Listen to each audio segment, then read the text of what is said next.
Vous revenez d'une tournée européenne. Dites-nous ce que vous avez fait concrètement et quelles conclusions tirez-vous de cette tournée? Voilà, je vous remercie pour cette question. Le CST, c'est-à-dire le collectif Sauvons le Togo, a eu le temps d'entamer une visite en Europe chez les partenaires au développement.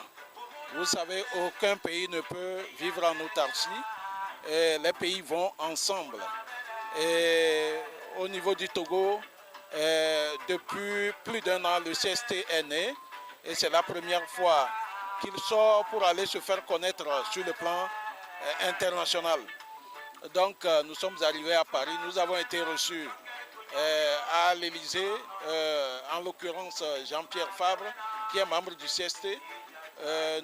Nous-mêmes, nous avons été reçus au Quai d'Orsay. Nous avons pris plusieurs contacts à Paris et puis dans les milieux politiques français.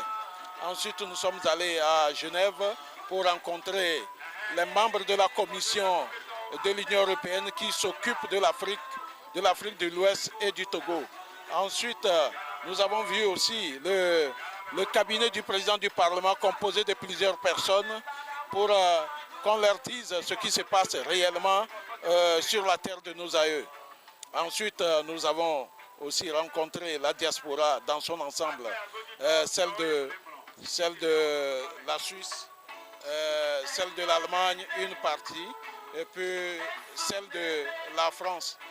Ce qui a meublé vraiment les discussions, c'est la situation sociopolitique que traverse le Togo depuis plusieurs années et surtout après les élections frauduleuses de 2010.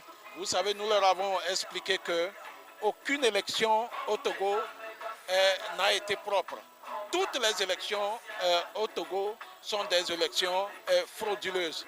Donc il faut que la communauté internationale regarde aussi le Togo comme les autres pays. Vous savez, on a tué 158 personnes seulement en Guinée. Le monde entier s'est indigné. Les gens ont crié sur le plan international. Mais au Togo, on a tué plus de 1000 personnes plutôt en 2005. Mais on dirait que personne ne nous regarde. Il faut absolument qu'on se fasse connaître et qu'on se fasse entendre. Et là, demain, on ne peut pas dire que nous n'avons pas exprimé ce que nous pensons aussi sur le plan international. Donc, il vaut mieux aller vers eux, leur dire ce qui se passe et revenir au pays et reprendre la lutte. Et on ne peut pas savoir comment elle peut, demain, la lutte la peut devenir.